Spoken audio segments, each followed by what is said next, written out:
ప్రపంచం మొత్తం అభివృద్ధి వైపు పరుగులు తీస్తుంది. భారతదేశం కూడా అభివృద్ధి కోసం తాపత్రయపడుతుంది. అభివృద్ధి చెందిన దేశంగా ఎలా ఉండాలా? ఎలా తయారవ్వాలి? ఏం జేయాలి? ఈ యువతని ఎలా ఉపయోగించుకోవాలి అని చూస్తున్న సమయంలో పాకిస్తాన్ మాత్రం అటు అభివృద్ధి పక్కన పెడితే ఎప్పుడు పక్క దేశమైనటువంటి భారతదేశం పైనే పడి ఏడుస్తుంటది. ఎప్పుడు సరిహద్దుల్లో ఉద్రిక్తతలు సృష్టించడం, భారత్‌పై పడి ఏడవడం. ఇప్పుడు కూడా అదే జరిగింది.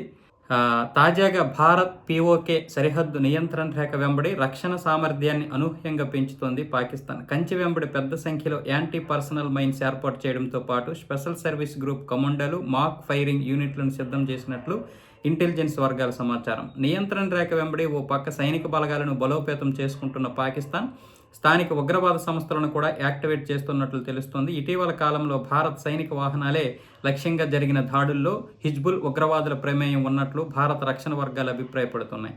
మందు పాత్రలు పెట్టి సైనిక వాహనాలను పేల్చేయడం, వారు అప్రమత్తమయ్యే లోపే మాటు వేసి వారిపై కాల్పులు జరపడం హిజ్బుల్ వ్యూహంలో భాగం. ఈ తరహా ఘటనలు జమ్మూ కాశ్మీర్లో ఇటీవల కాలంలో ఎక్కువవుతున్నాయి.